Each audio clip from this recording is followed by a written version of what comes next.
All right, Durs, fire this puppy up. You got it. Here we go. Hello YouTube, this is DVD Review Studios here, and today I shall be doing a recommendation/review video on the complete series of the American sitcom Workaholics, which is a show that I have been watching on and off for the past couple of years. And I finally finished it not too long ago, and I thought it was definitely worth giving a mention on the channel as kind of a recommendation, because this show, in my opinion, is really under the radar. There's a couple of American sitcoms that I feel are kind of similar to this show that are unfortunately very underappreciated. The League, in particular, is a show that I've spoken about a couple of times on the channel through update videos, and I reviewed the complete first season as well, which is quite short, if you wanted to maybe check out that video to get a taster of this series. But shows like The League, I feel, are very underappreciated. Likewise, surprisingly, with Arrested Development as well, which is a show that, I'll be honest, the reboots aren't very good at, but the core of the series, the original 3 seasons of the show, are absolutely phenomenal, and I don't hear many people talk about the show other than the niche kind of community that love this series, despite the fact that the actors that are involved in this are very well known outside of this project in particular. But just looking at Workaholics this time round, maybe I'll cover those other shows in another video similarly, but Workaholics is a fantastic show that I got the wrong impression of originally. My initial impression of the show was basically, oh great, another stoner comedy. But the writing and the heartfelt characters really do have a lot more dimension, and I like how the show doesn't really follow the same structure for something like The Office as an example for a work-based comedy. Paraphrasing a brief summary I saw for the series, it was basically just a group of friends working with one another from 9 to 5, and then living with one another from 5 to 9. And I feel that really does very accurately describe this series in the most basic form. Obviously there's a lot more to this series as a whole, but for what it represents, I feel this series kind of slipped under the radar, so I thought it'd be worth mentioning on the channel, and I've comprised a list choosing a personal favourite episode from each individual season, which may be worth looking at for newcomers who are either interested in the show or would maybe want to give it a chance based on what I discuss in this video. And so, without further ado, let us begin with Season 1 and go through the show in chronological order. Looking at the first season, I really liked the characters based on the first couple of episodes. I mean, it really says a lot when your first episode title is literally the phrase piss and shit. But for the third episode in, The Office Campout, it really sold the show for me with its silly premise. And it speaks for itself, literally camping out in the office, but it was, for me, kind of scandalous in a way, with the way it was portrayed, which made it even sillier, where the guys' home is being fumigated, and so they decide to hide after closing time and sleep in the office.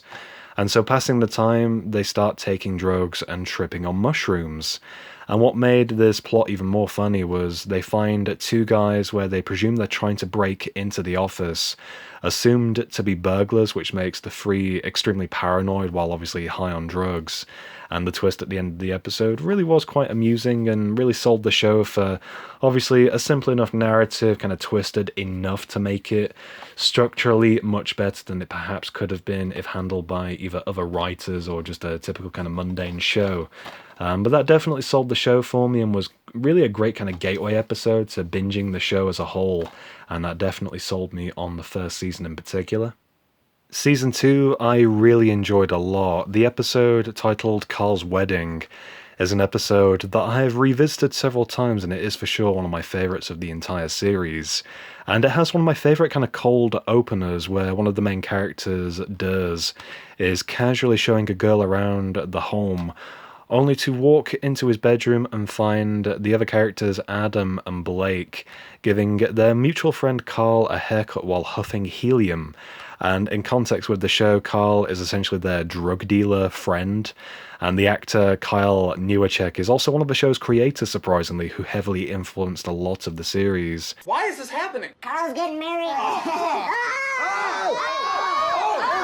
But giving the character of Carl a prominent episode was definitely a great decision.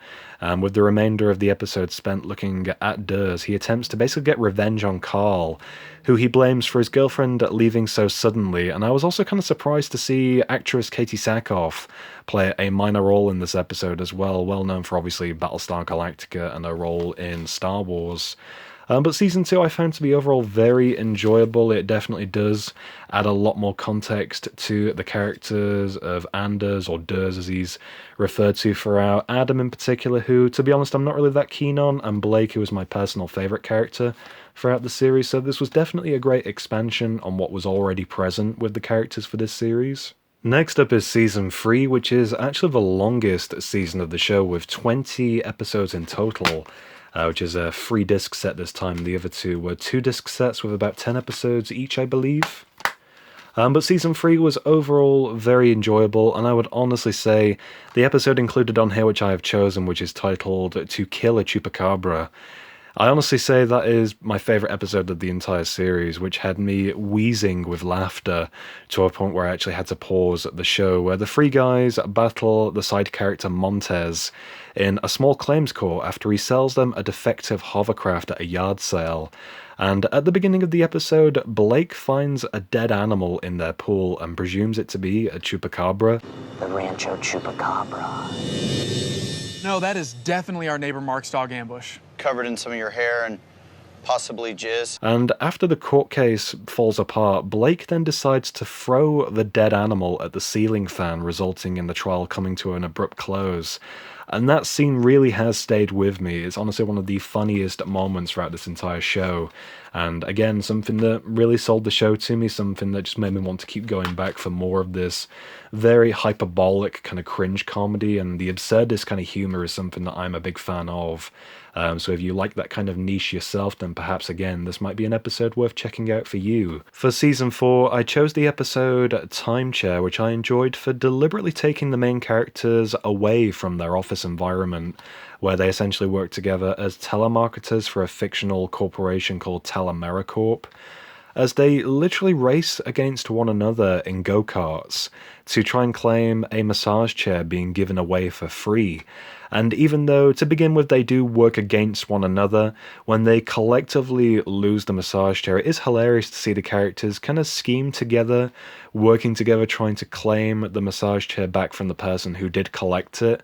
And with one of the funniest sequences, which is kind of a strange heist over a motorway bridge, they all collectively lose the chair, having the worst of luck. And I think that sort of reinforcement of that Schadenfreude-style comedy, where it's literally sort of laughing at their misfortune, is a strength to these characters that is really sort of heightened over the course of the show as a whole. I enjoyed a lot about the 5th season, especially the marketing, which was confusing as hell to newcomers of the show, I would imagine, but based on the episode TAC in the Day, which was the finale to this season, it really stood out amongst the other episodes, and I felt it could have even been used as maybe a fitting finale to the entire show, perhaps. The guys are finally fired from their job at TeleAmericorp after the cleaning lady finds their drug stash and essentially sort of accidentally goes crazy, to term it lightly. I'll have what she's having. And so, to save their job, we are essentially given an origin story for how the characters got their jobs in the first place, and it purposely plays on kind of a nostalgia card with tropes and sort of heightened lighting, even though we're only flashing back to the year 2008, which is, I guess, a sort of comedic sense in itself. But we see kind of younger interpretations of each of the main characters and how they fit into the office hierarchy, with the end result being where they actually save the job of their current boss, Alice Murphy, and in turn, this kind of gives them immunity, or an immunity card, where they actually avoid getting fired. And it's a simple enough plot, but I do appreciate the efforts used throughout to kind of change things and make sort of comedic sort of styles that you utilize throughout the show really make sense in sort of context to what was in the past that we haven't seen, kind of setting up the events of the show as a whole from what we have seen already for Workaholics. Another great cover design for this season, and for Season 6, it seemed to have quite the drop in quality in most people's opinions, which I personally kind of disagree with. The episode that I chose as my favourite from this season was Save the Cat, which was the most memorable episode in my opinion, and mainly for the character chemistry between Blake and the side character Gillian, and I always found their characters had kind of a subtle romance quality, and when they find a cat together, they decide to adopt it and literally become almost like a husband and wife. However, the way they act about this is literally like an old married couple, where some of the one-liners throughout really are cringy in their own essence and honestly make for quite an awkward episode that's still very memorable. I do appreciate an episode kind of focusing on the side character of Gillian, who I feel didn't really get enough screen time throughout, especially in the final season, which we will get to now. Similarly, the final season had mixed reviews, but I found it to be pretty good overall for the most part, with a few different kind of episode styles and characters utilized for the last few episodes, which, to be honest, I think they were kind of burnt out by this point, which is a shame, but I think they ended it sort of appropriately when they did. It didn't kind of make the show overall kind of stale or add any sort of unwanted ending to the show, nothing like that, thankfully. But one episode that stood out to me was a whole episode dedicated to the side characters of Bill and Montez, which turned out to be a really goofy and lucid experience titled Bill and Tez's Sexcellent Sex Venture, which essentially sort of reinvented both characters, mainly Bill, who is a very dull character portrayed to purposefully be very dull with a weird sort of dark side to him, as though he's this big shot kind of highly skilled operative with a double life. And that led to some really strange but really amusing moments throughout this episode that have definitely stuck with me for the season that I watched as a whole, sort of most recently with this being the final season. That episode really stayed with me and was definitely worth checking out again to rewatch and kind of rekindle my thoughts for this video. So that's going to wrap my thoughts on my episode picks for each Workaholics season. I hope you did enjoy. Overall, this is a show that, like I mentioned, I would recommend giving a chance. It's a niche show that's definitely not going to be for everyone, and I completely respect that, but I do strongly feel it is a very underappreciated show that does deserve at least some kind of recognition.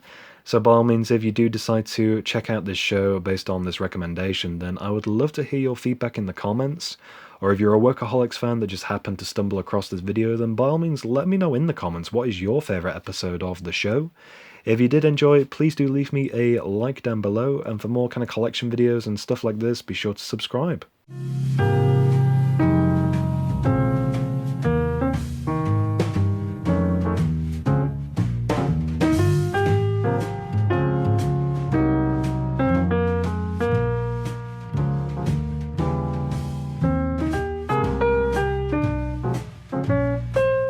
Are you threatening me?